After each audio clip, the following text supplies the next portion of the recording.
I'd like to call to order the regular council meeting for Tuesday, October 17th, 2023.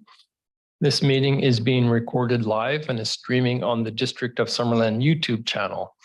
All representations to council, written or verbal, will form part of the public record and be available to the public for viewing electronically or as a written record. Corporate officer, any late items? No late items, just that agenda item 12.1 will be deferred to November 7th. Okay, thank you.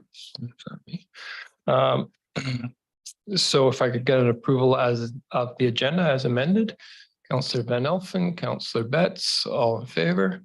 That carries. Consent agenda. Would anybody like to remove any item from the consent agenda? Don't see any. So if I get approval of the consent agenda, Councillor Patton, Councillor Peak, all in favor? That carries. Straight on to my report. On September 19th, I was joined at the Summerland landfill by Councillor Peak and MLA Ashton, several district staff, and members of the media for the grand opening of our new organics processing facility. This is a split compost site with food and yard waste on one side and wastewater sludge on the other side, providing two different types of compost. We were required by the province to upgrade our composting system due to changes in regulations. And the $2.4 million project was 1/3 funded by the province, 1/3 by the federal government, and 1/3 by the district. Newer technologies will allow us to safely compost different materials, including residential food waste, which we'll start collecting from people's homes next spring. On October 4th, I was joined by Deputy Mayor Traynor and Councillor Peak and some of our park staff for the planting of several bushes and trees at Memorial Park as part of the Earth Day Canada tree planting relay. The relay is a way for us to highlight our commitment to take climate action and to make our town greener. We previously received Earth Day funds to plant trees in 2021, and we're happy to receive funds again this year for a second time. Last Wednesday, October 11th, most of council joined me at the Rec Center referendum open house, which had a great turnout. 400 or 500 people, I understand, were there. People came with some very good questions, and between us council members and district staff, I think we were able to answer most of them. CAO Stat will speak more about the referendum process in his report upcoming, but I'd like to acknowledge all the staff, especially those in community services, corporate services, and finance, who have been working extremely hard in recent weeks to ensure people have all the information they need to make an informed decision. As this is our last council meeting before the referendum, I want to say it's really important that people get out to vote on November 4th. As I've said before, this isn't just a referendum on a new rec center, it's a referendum on the future direction of our community. Finally, yesterday, I attended an online mayor's briefing with the Ministry of Housing staff about the government's announcement earlier in the day on new legislation to regulate short-term rentals. The province will institute a principal residence requirement, which more or less aligns with our approach here in Summerland. It was noted in the briefing that half of all term short rentals in BC are not compliant with municipal regulations. So a province-wide registry is going to be introduced. That'll give us local governments more tools and resources for enforcement. So that was welcome news. And that's my report, CAO. Thank you, Your Worship. It was a busy week last week with our first open house happening on the Recreation Center, which was attended by somewhere between, as you noted, 400 to 500 people. If you were not able to make it, we have a couple of information sessions scheduled this week. The first is tomorrow from 3 p.m. to 5 p.m. and the second is 9 a.m. to 11 a.m. on the following day. Both will take place at the current Recreation Center at 13205 Kelly Avenue. We hope folks can make it to come out and ask any questions that they have about the facility that's proposed or the one that we currently operate before the vote. As a reminder, there is both general voting day and advanced voting dates as follows. The general voting day for the referendum is Saturday, November 4th from 8 a.m. to 8 p.m. at the Summerland Arena Banquet Room. And advanced voting days are scheduled for Wednesday, October 25th and Tuesday, October 31st at the Summerland Arena Banquet Room. October 15th to 21st is Waste Reduction Week in Canada. During the week, you can nominate an individual or business for each of the themes below for the Celebrate a Champion contest. Number of community events will also be held. Full details will be posted on our website and shared on social media by Friday, October 13th. And you can check out wrwcanada.com for ideas on how you can reduce waste in your home or business. The Victoria Road Drainage and Paving Project will be wrapping up for this year with the weather changing now. We do hope to get the portion that we have opened up paved for this winter period, and then we will begin the next segment to Agar Road in the springtime. Once complete, a new multi-use trail and traffic calming measures should help resolve some of the traffic concerns that we've had at this spot. The Dale Meadows project nearby will get as far as Gould Ave this year, including the paving. Then next year, we will continue the project to Hadrill, and we will pave that as well. So we are ready for it to be a temporary bypass when we begin work on the Prairie Valley Road project. Over the last 4 weeks, we have been testing and commissioning the solar and battery storage system, and I'm pleased to report that the solar system is now active and online. The battery energy storage system has also successfully stored solar energy and then released it to our grid. Commissioning will continue into next week. Tomorrow night, we'll test the functionality of the system, which does require some intermittent power issues from 11 p.m. to 6 p.m. We have used Voyant Alert and Facebook to communicate with homeowners in the affected area, and we have made calls to critical customers.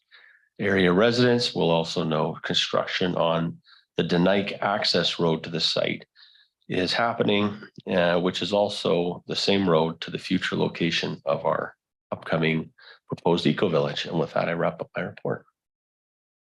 Sorry, just to confirm, 11 p.m. to 6 p.m. or 6 a.m.? If I said 6 p.m., I didn't mean it. It's Okay. 11 p.m. to Great. 6 a.m. Okay, Thank good, you. Good clarification. Council, any questions for either myself or CO Stat? Oh, Councillor P. That new legislation, when does it go into effect? Yeah, May 1st. Good question. Yeah. They might not have the registry up and going by then, but the rules take place May 1st. Yeah. So we'll move on to the public comment opportunity for agenda items. Actually, there's only one item that can be commented on. That's the budget timeline. Anybody wants to comment on that? Probably don't care when we meet. So then we'll move straight on to the development reports and the downtown development permit for Dixon Road. Mr. Dahl, oh, no. Okay, Mr. Baker. Right, thank you, Council. We'll just wait for the PowerPoint presentation to come up on the screen.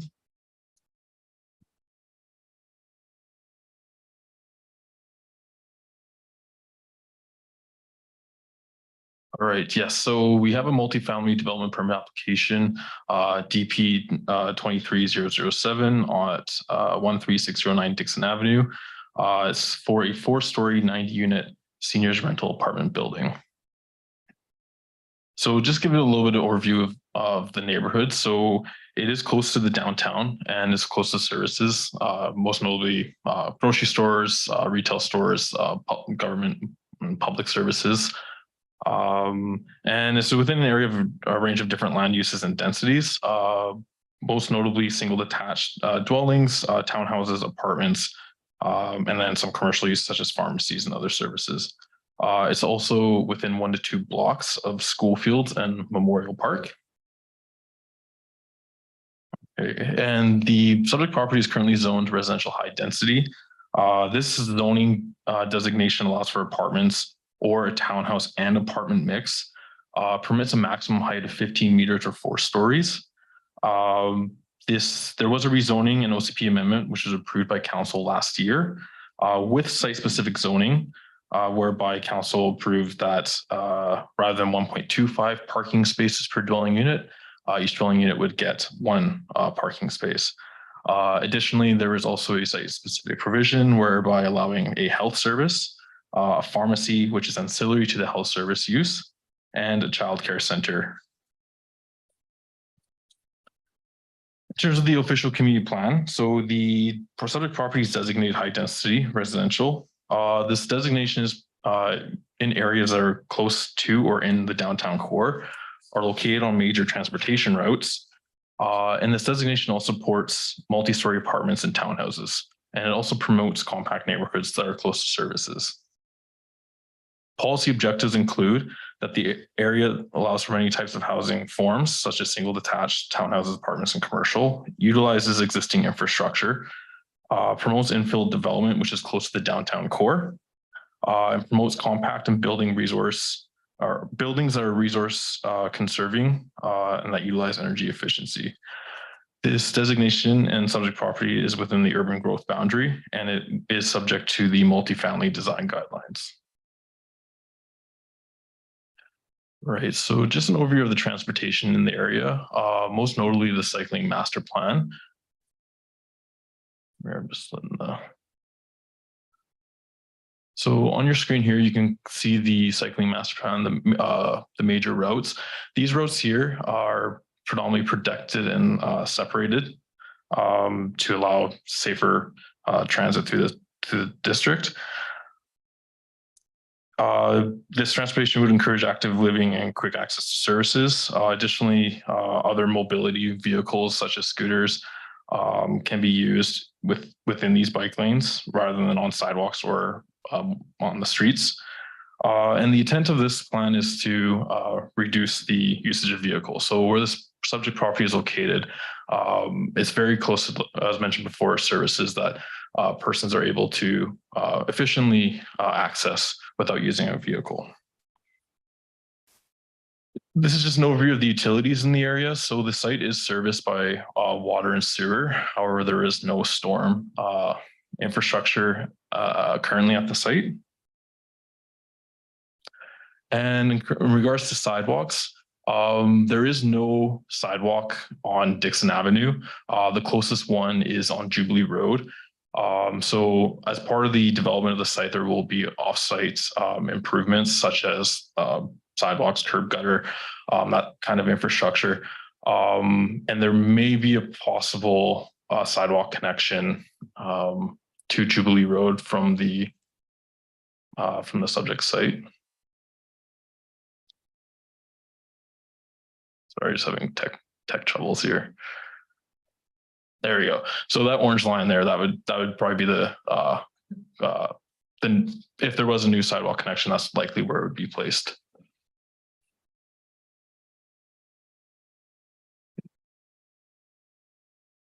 All right, so this is the proposal here. So this is just a rendering of what this proposal could look like. Currently, it would be 90 units in a 4-story housing form. Overall, it does meet the development permit guidelines, such as facing the street, utilizing attractive landscaping and accessibility. It would incorporate indigenous and adaptive resilient flora, so shrubs and trees that are drought tolerant. It would increase the tree canopy on the site and within the district. Parking would be predominantly screened, minimally viewed from the street. And the proposal meets the appropriate massing for the site of its constraints and its intention. Overall, it meets the zoning requirements.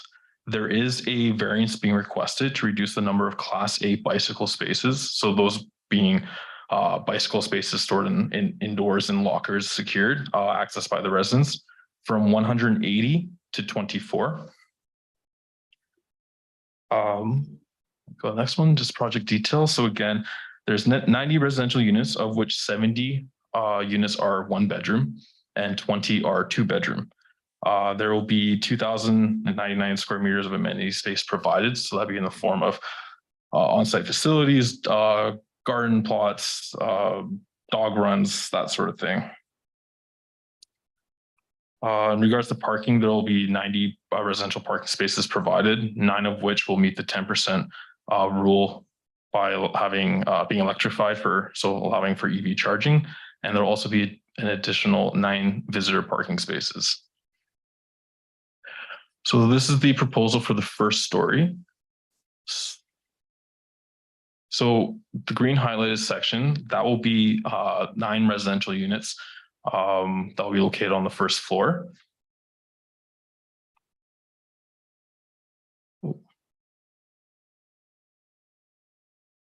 And excuse me, just the there will be 99 parking spaces, 28 of which are covered, and 71 will be at grade.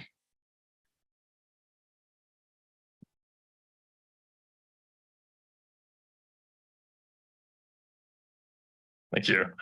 And for amenity space, as mentioned before, there's 2,099 square meters. Again, this will consist of outdoor gardens, possible dog runs, gardening areas, plazas, seating areas. There will also be an indoor communal area, bike lockers, on-site facilities, and private balconies on the units. Here on your screen, it's just highlighting the areas that are used for utilities, so mainly mechanical, elevator stations, garbage recycling, and storage. And on the proposed development stories 2 to 4, again, just highlighted in green are the rest of the residential units.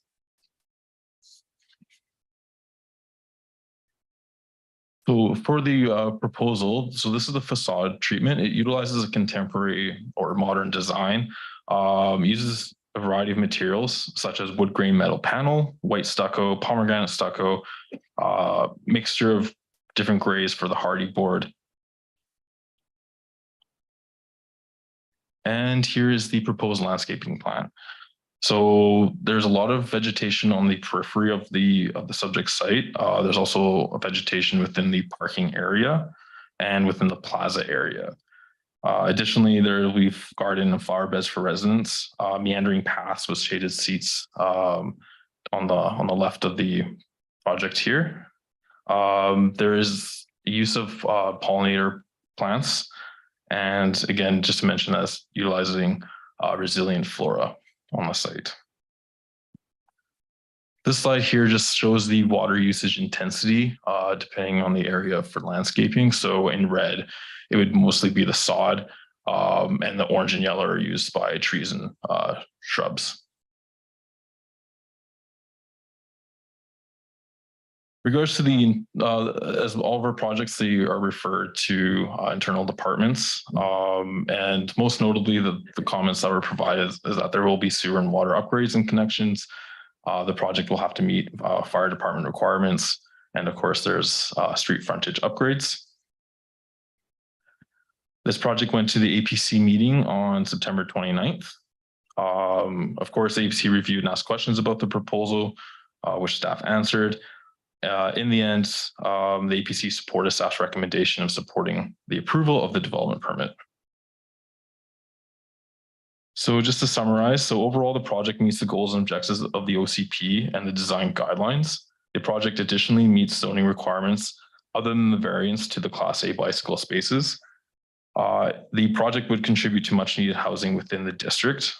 The project is also close to services and retail areas that would be easily accessible via walking or cycling for the residents, and staff is recommending that council supports this multifamily development permit. And that concludes my presentation. Thank you. Okay, thank you very much. And council, the applicants are in attendance in case anybody has any questions for them. So open it up to questions. Councillor Betts. Thank you for your presentation, Tyson. That was great. It's really nice to see see the project coming together with so many units for individuals and couples in our community. So noting that it's 55 plus, right? Yeah.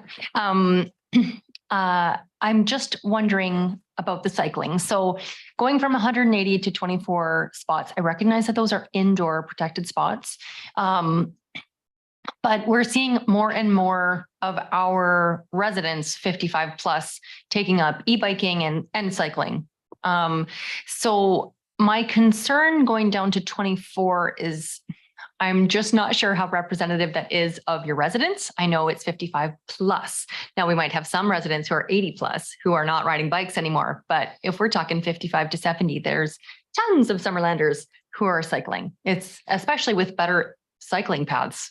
Frankly, it makes it just safer and more accessible.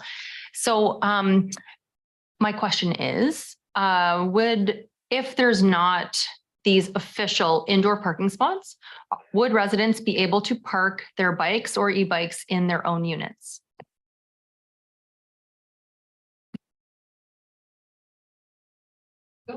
Yeah, if the council, I guess, wishes to hear from the applicant on that question, I think they'd be better able to answer. Could I please? Yep, I'll ask the applicant. Hello, I'm Tremaine Kramer. I'm the CEO. I currently manage a Parkdale Lodge in Angus Place. And I can answer that question just based on my experience at Angus Place, which has 83 units. Angus Place has been up and running in Summerland for a great deal of time. So to be fair, my residents there are older seniors as opposed to the younger 55 plus seniors. But out of 83 units and 100 residents, I currently have storage for 1 bicycle. And that is all that has been required at this point. The bike lanes and the bicycling, you're absolutely correct. There is starting to be more of an interest in electric bikes. But I would say at this point, the seniors that are most likely going to be coming in will probably have more of an interest in driving their scooters on the bike lanes than they will be driving bikes in the bike lane. So 23, I think, will be more than adequate at this point. Follow-up?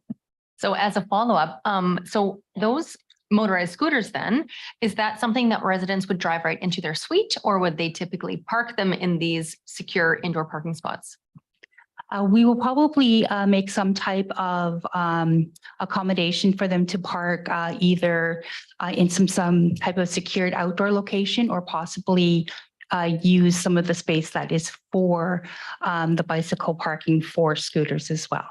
Again, I would say maybe only 10% of all of my residents actually drive scooters at this point.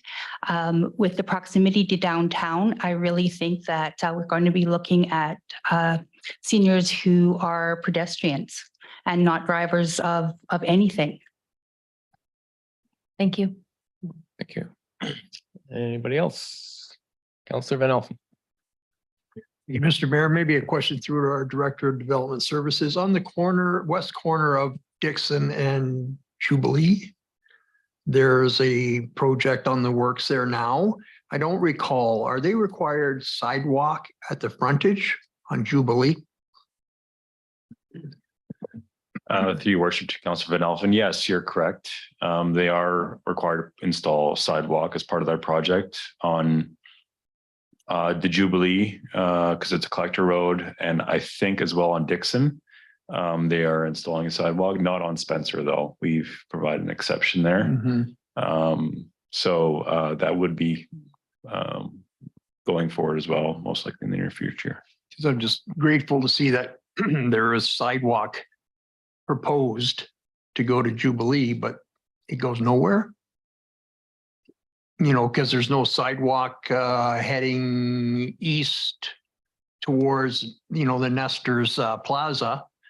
I know when we talked about this before, we were maybe considering some type of a crosswalk or something maybe in that location, because there's sidewalk across the street, like for safety, you know, because right now if they, you know, the sidewalk to better terms, nowhere, and then they're in the dirt. So possibly maybe we could consider a crosswalk across the street to a safer sidewalk, Just a thought. Thank you. Mr. Dillman. Yeah, through Mayor Holmes to Councillor Vidalphin, if we can just scroll to one of the Tyson's earlier slides there, just to show the aerial of the neighborhood. It might be good just to show that your line of thinking is exactly what staff were thinking as well, with this future extension potentially to Jubilee Road and then Orange. If you can go one further. Sorry, the other way, right here, this one, and that there could be a potential mid-block crossing at that intersection to get to the sidewalk across the street. Now, keep in mind that these 3 lots that are south of Dixon Avenue would be, I think, prime for redevelopment in the future whenever they do move forward, and then we'd be able to construct a sidewalk at that point in time. Councillor Barkwell. Yeah, thinking that well, hopefully they do get redeveloped not too far down the road, because crossing the street twice, considering that most trips would be across the street and then back across the street to the mall to go to the liquor store. Just kidding. Till I move in. But I was wondering, is there any possibility like that makes the street really narrow at that one spot? Because, looking at the setback for the development, is there any possibility at all of buying a piece of the 10516 Dixon? Through Mayor Holmes to Councillor Parkwell.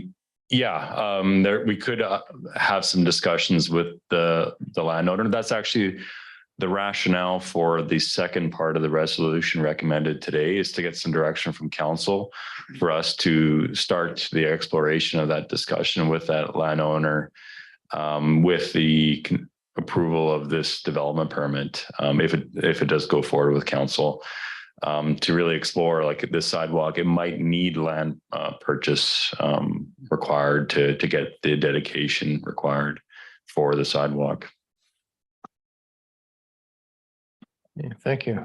Councillor Patton. Thank you, Worship. I agree. I think we should explore that. I think that if we end the sidewalk at the end of the project, and then they have to take to the street to walk to the crosswalk, if there is a crosswalk going to be put in there, and then cross the street, I agree. I think that we should look seriously at purchasing some property off that owner if they're so inclined. Thank you. Councillor Peak. Thank you very much, Mr. Mayor. I'm looking at the area, I guess it's the first story. So we've got open air, natural ventilated parkade on I get challenged west side. Are these bedrooms over here on the right-hand side just in from the plaza amenity area? They're in green. If you go down your slides to proposal first story residential. Yeah, that's the one. Mine's colored. Yeah. Are those bedrooms in there that are in green? I'm having a little trouble looking at it. I know I'm trying to make it bigger. And there's a social amenity area behind it. My question, I guess, is this facility doing meals in-house, or are these efficiency units? And it's merely a character reference that I'm asking. Yes, I'll let the applicant speak to that. Thank you. Thank you very much, Mr. Baker. I'll take that question. The activity room is going to be a multi-purpose room. Our hopes for it is that we'll be able to hold activities for the residents in that room. Bring in, live entertainment, card nights, bingo. We have seriously considered talking about providing meals a la carte, meaning they would be created and cooked at Angus Place, and we would hotbox them for those tenants who want to participate in that program. So there would be room to set up a dining room for those residents if that is a program that will take off, but we're not considering putting in a commercial kitchen into it at this time. Okay, thank you very much. Thank you, Mr. Mayor. Is the approval of the development of the building permit requirements for them to secure the BC housing funding? Might be for the applicant. Yes, we will need to secure BC housing funding. And I believe that our application will be going in mid-November. Thank you. Councillor Van Elfen. I'd be happy to move the staff recommendation, Mr. Mayor. Okay, second, Councillor Peak. Any further discussion? I'll call the question. Oh, sorry, Councillor Patton.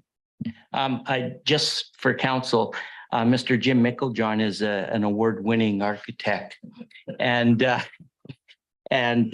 his design here is phenomenal. And so I give kudos to Jim for another really nice job.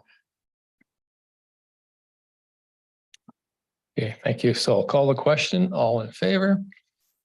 None opposed. That carries.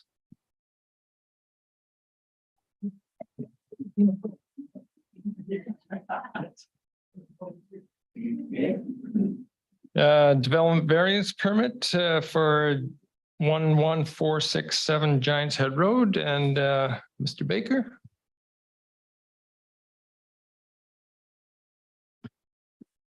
Thank you. So yes, the district has received a development variance permit application to various section of the zoning bylaw to allow for a subsequent lot line adjustment.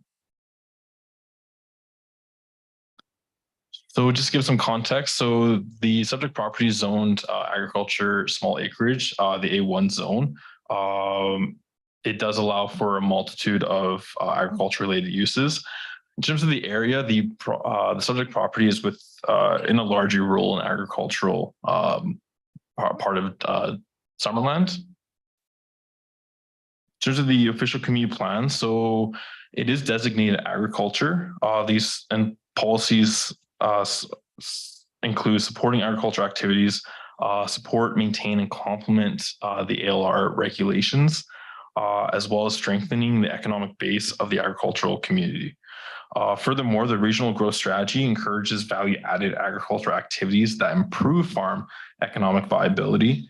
Additionally, encourage the support of agritourism activities that contribute to improved farm activities.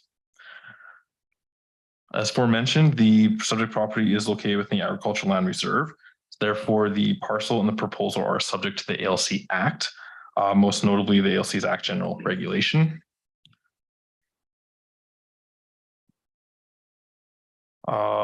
Such as this, so for example, within the general regulation, it allows the approving officer to approve a lot line adjustment subject to requirements.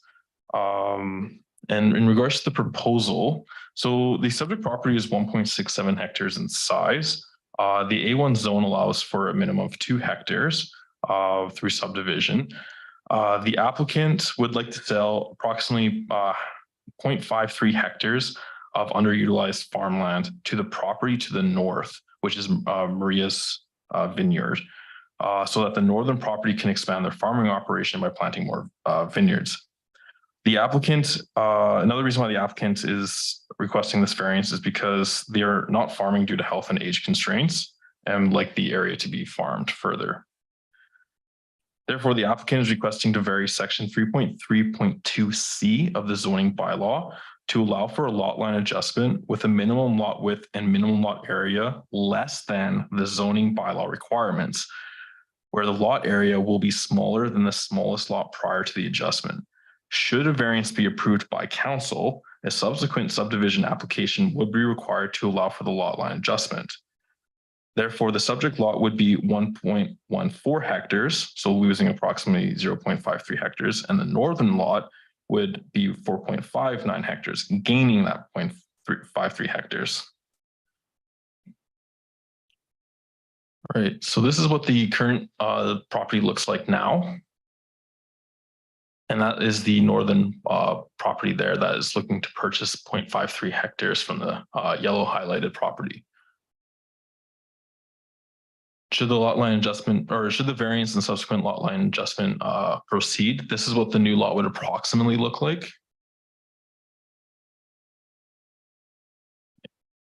Yeah, thank you. And this is what the northern lot would then look like, incorporating that 0.53 hectares just to the south east there. So if we go to, sorry. So in regards to the overall proposal, so the proposal is supportable by the official community plan. It meets the general regulations for subdivision, which includes lot line adjustments in the ALC Act. The approving officer has the authority to permit the lot line adjustment. And while the subject property would get smaller and the northern one larger, there would be no net increase in density or the number of lots. There would additionally be no change in land use and permitted uses. So therefore it would remain agriculture and continue to be zoned A1 with its permitted uses. It would remain in the agricultural land reserve, and it would enhance farming in Summerland by allowing underutilized land to be converted into productive farmland used by an established farming business. Therefore, staff recommends that council approves the variance, and the staff recommendation is on the screen, and that concludes staff's presentation to council. Thank you. Okay, thank you. And I understand the applicant's in attendance. Maybe. Yeah, okay. If there's any questions. Council, any questions? Councillor Peak. I understand the application and I have no difficulty with the application whatsoever. I have a question around whether the parcel to be, the lot line changed, that where the parcel goes to the vineyard. Do we know if there are to be entrances off of Harris Road after this property is attached? Or was that any part of the discussion? If the applicant would like to speak, or Actually, Maria's vineyard representative is also here. oh, okay. Certainly. Yeah, I'm a principal of that company. You get to identify yourself.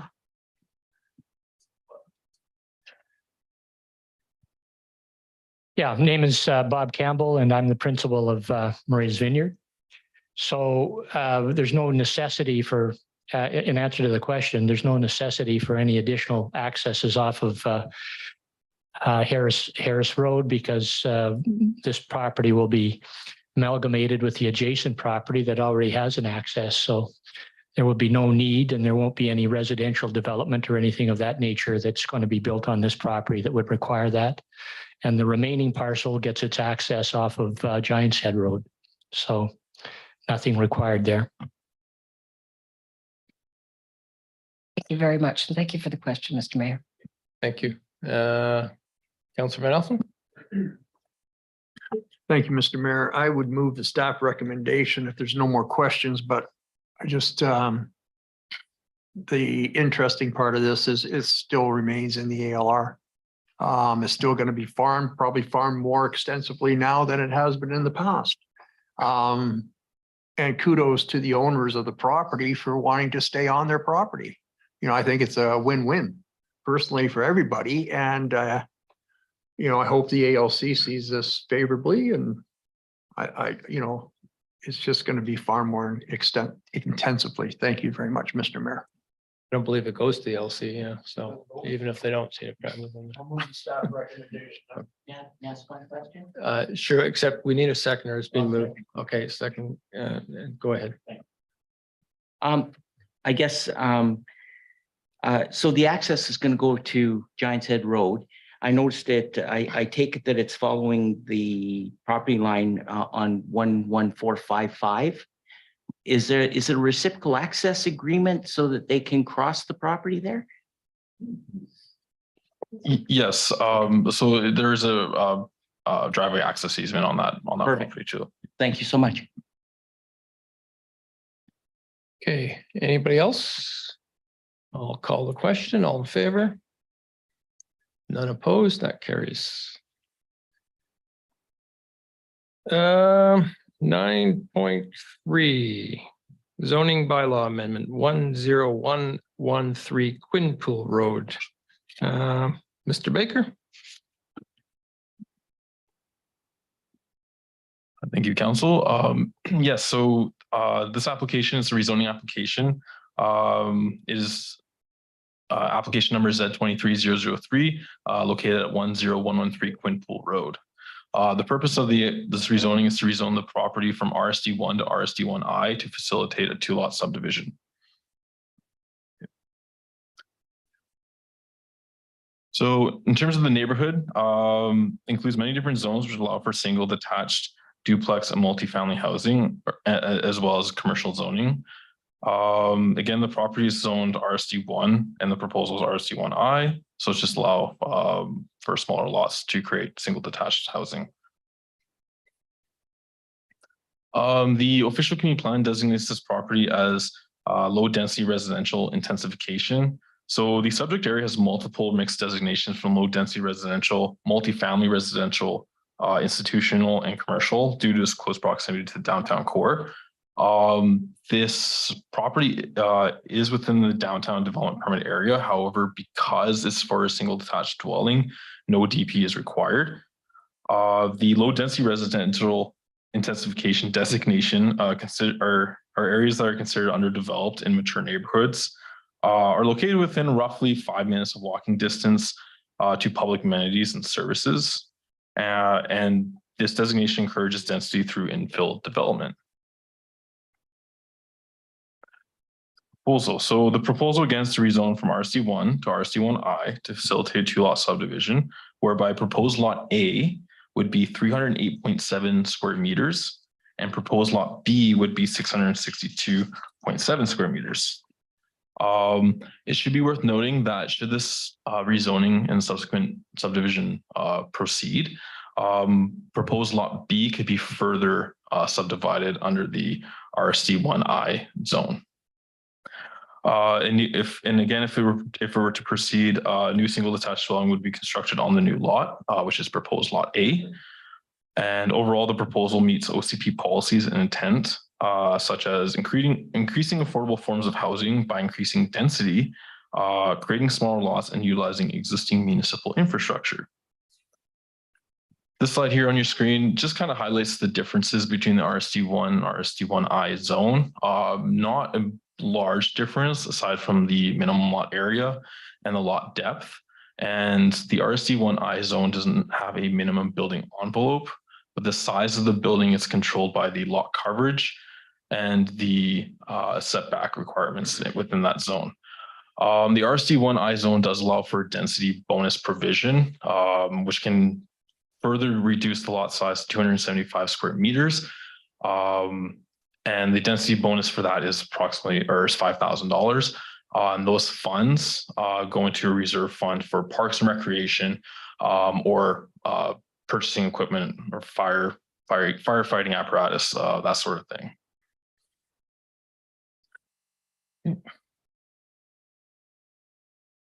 So just to go through the referral comments here.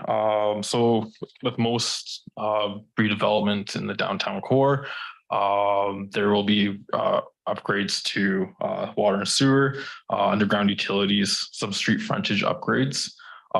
As well, in this particular case, there will be some road dedication, and additionally, the proposal will have to meet fire department requirements. We have not heard back from external agencies yet for comments. And this application would have to go to the Ministry of Transportation for zoning bylaw sign off. Again, this application to go to the Advisory Planning Commission on August 25th.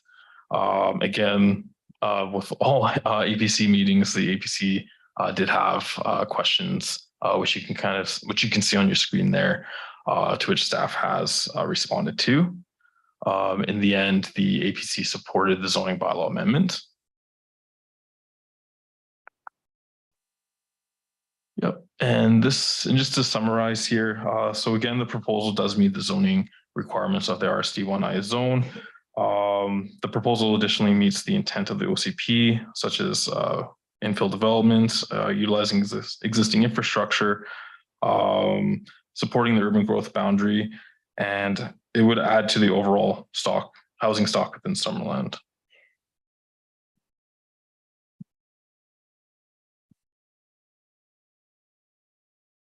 There we go. In conclusion, staff recommend that council gives first and second reading and authorizes a public hearing. And the staff recommendation is on the screen, and that concludes staff's presentation. Thank you. Okay, thank you very much. Questions from council? Councilor Peak. Sorry, Mr. Mayor, thank you. Entranceways, so where is the entranceway for the newly formulated lot? And I may have missed it. So I'm listening to you and I'm reading again and I'm thinking, so if you indulge me. Of course. So the access to the lots would be from Quinpool Road. Thank you very much, Mr. Baker. Councilor Betts. Thank you, Mr. Mayor. I just want to note, I think it's these kinds of opportunities that are exactly what's at the heart of BC's attempt to get more housing built, is trying to take advantage of some of our very large lots that were built in smaller towns that have some homes that are kind of in not the best condition. And it's an opportunity for us to be redeveloping these, which are on sewer and water, and to have these opportunities to densify our communities just a little bit. And so for that reason, I think it's a great idea. Councilor Peak. May I bring the resolution forward as in the report? Sure. I just like to ask a question first. Certainly. So with being able to further subdivide lot B, why don't they do a 3-lot subdivision now? I think I know the answer, but is it a way of because it's easier to do 2-lot subdivisions and cheaper, and a way to kind of get away from having to do a 3-lot bit subdivision and what that entails? If I may answer that, yes. So the applicant currently lives in the dwelling, which would become, I believe, proposed lot B. So right now their intent is just to create 2 lots, until which time they decide in the future to further subdivide. But that's the reason, is that they would just like to create a lot off to proposed lot A and then remain on proposed lot B, and live there. Okay. No, aren't you? Way you're getting around the. Okay, so Councilor Peak, you want to bring that forward? Okay. Yeah. Seconder? Councilor Betts, any further discussion? I'll call the question. All in favor? None opposed. That carries. 9.4 bylaw budget meeting timeline and corporate officer. Thank you, Mayor Holmes. So before council is the revised 2024 budget discussions. You'll note that this takes a budget timeline a little bit into the beginning of 2024 with the intent to still review the general and capital fund budgets prior to the utility rates being adopted. So it's before council for adoption as amended. Okay, any discussion, comments, questions? Somebody want to bring this forward? Not sure what the motion is, but just to be approved. Councillor Trainer, Councillor Patton. I'll call the question. All in favor? None opposed. That carries. What do we got now? The motion is deferred. Councillor reports. Does anybody have a report? Oh, Councillor Van Elfen. Thank you, Mr. Mayor. I did have the opportunity to attend the open house last Wednesday night at the banquet hall at the arena regarding the aquatic center referendum. I'm concerned. I talked to a lot of people there, probably 50-50. It's hard to say. It was really difficult to gauge. I'm just concerned about the $50 million. Prior to UBCM, we received an email. 52% of British Columbians are $200 away from defaulting on their mortgage payment or their rent. You know, I talked to local food bank and there's been a steady increase since August of families using the food bank. And a lot of those are what they're referring to as the working poor. You know, if you happen to be fortunate enough back in the day to get a variable mortgage rate, you're probably paying 50% more today than you were then. Credit card debt is at an all-time high in Canada, $107.4 billion. You know, I asked myself if this is the correct time to do this. I'm having difficulties with it. I just want people to know that, you know, if I'm working at the farmer's market or I'm at the arena watching a hockey game or whatever I'm doing, you don't need to come and ask me because I'll be voting no. Thank you. Okay, thank you. Anyone else? Councillor Peak. I also attended the open house and I want to thank everybody for the opportunity from the public that they took to come out and ask some very good questions and create discussion, not just for themselves, but for other people who came, so that a lot of people spoke to staff. They had a chance to speak to their neighbors. I think that the kind of open houses that we do, whether it's for this referendum or for other items that we bring forward for our community, is extremely important. And the processes that we put in place to make decisions is important for council to be able to hear back from the public. So I'm pleased that you were engaged and I was pleased to be there. Thank you. Don't see anyone else. So move on to the public comment period. A member of the public like to say anything? Marianne McDonald, 6505 McDonald Place. I understand the District of Summerland has a one-page code of ethics. The principal reason for developing a code of ethics is because sometimes an infraction can occur either inadvertently or deliberately. As explained by the CAO, Summerland's district's code, to quote, is value-based, rooted in transparency, respect, stewardship, creativity, and honesty, which is as it should be. A code of ethics, no matter the size of the community, should serve as a reminder to the municipal public employees of their responsibilities. Summerland's code of ethics, however, doesn't address the fact that, unlike regular citizens, those who agree to serve the community are expected to be impartial and not act in their own interest.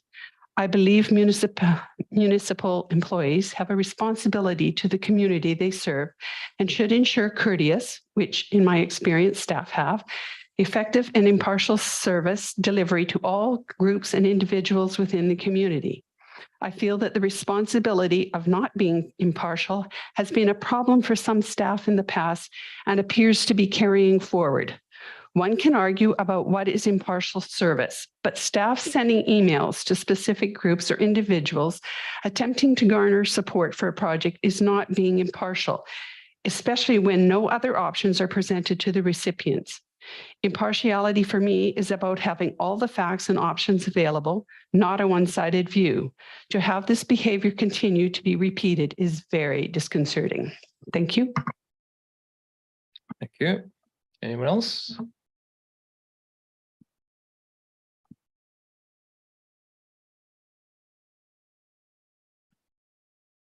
I'm Diana Smith from 6119 Solly Road. I found the October 11 open house for the pool referendum was well attended. However, I found some of the information misleading. Why has the Summerland pool not been maintained when other municipalities with pools of similar vintage have managed to maintain their pools? Although the referendum in Quesnel failed, they continue to maintain their pool. How many existing parking stalls are there versus the proposed number?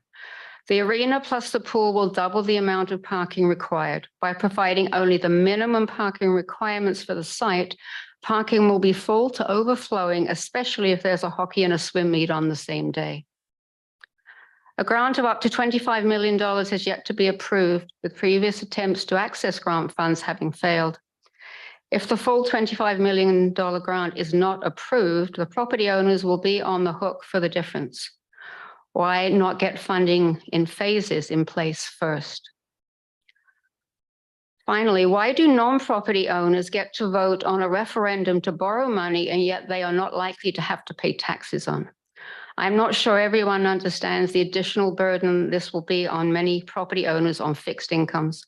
This taxation to fund 50% of the estimated debt is in addition to regular annual tax increases, I believe, which are typically 3 to 4%.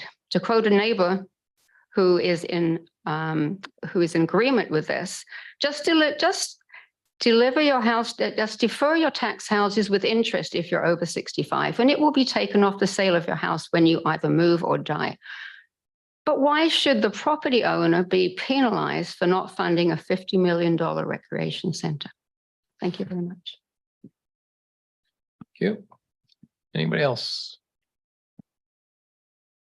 No, so if I can motion to adjourn the meeting, please. Councillor Van Elfen, second. Councillor Patton, all in favor. That carries 6:56. Thank you.